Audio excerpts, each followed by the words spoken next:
Beijing's new airport. It's set to be the world's largest when it opens later this year. China's leadership often uses political events as an occasion to flaunt its successes to the media.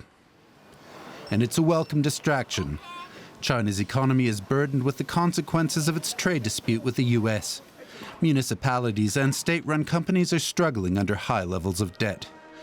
Addressing China's National People's Congress, Premier Li Keqiang issued a warning. We face a complex and serious situation, as well as challenges, foreseeable and otherwise, that are greater in number and in size. Li also announced market reforms aimed at leveling the playing field for Chinese and foreign companies. This bid to diffuse U.S. complaints has made delegates more optimistic that the trade dispute with the U.S. could soon be resolved. China and the U.S. are starting to get used to each other. I think there is growing trust between the people and the governments of both countries. China has announced a further increase in defense spending, up 7.5% on the previous year. With this, China hopes to strengthen its military, allowing its troops to train under more realistic conditions. With me in the studio now is the former China correspondent Clifford Coonan. He's covering this story for us. Thanks for joining us.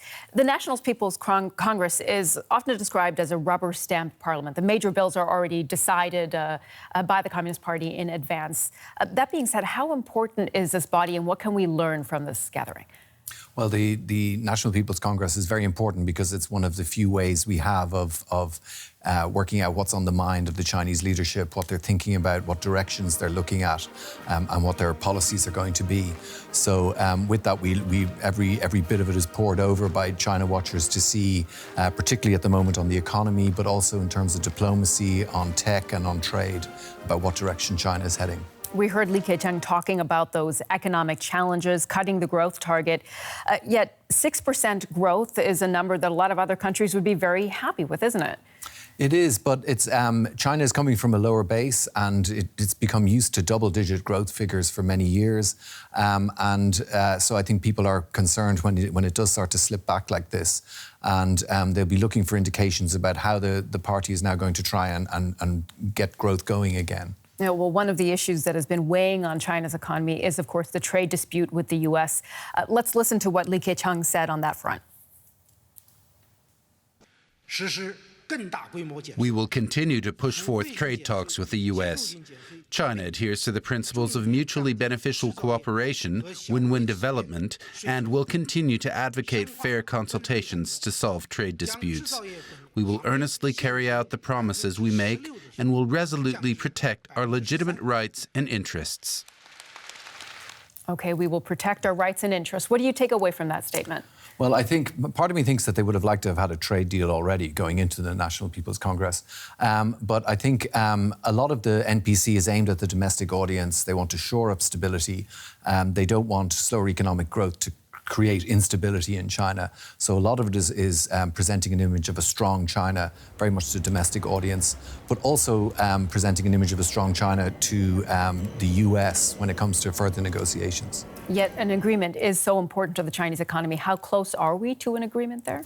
Well, the sense is that that there could be an agreement in the offing. We have a meeting coming up with Trump. There's going to be a lot of political will to forge a deal. As we saw last week with the North Korea talks, you can't always rely on these forecasts, but I think looking at the way both sides seem to be talking, we should be looking at a trade deal coming up very soon. I also want to ask you about one other aspect of the Chinese economy. We saw that China's increasing its defense budget by 7.5%. Why is that, and what signal does that send? Well, it's slightly lower than it has been in some of the recent years, but it's still quite a significant increase. And also, there's a lot of defense spending that isn't reflected in the defense budget. China, again, it feeds into this narrative of China being a strong power for a domestic audience. Internationally, it's a signal to China's neighbours, perhaps, that in the areas where there are territorial disputes, that it's going to have a strong navy, for example. And then there's also going to be internal spending on defence and security. All right, Clifford Coonan, looking at the annual meeting of the country's National People's Congress for us. Thank you so much for joining us in studio with your analysis.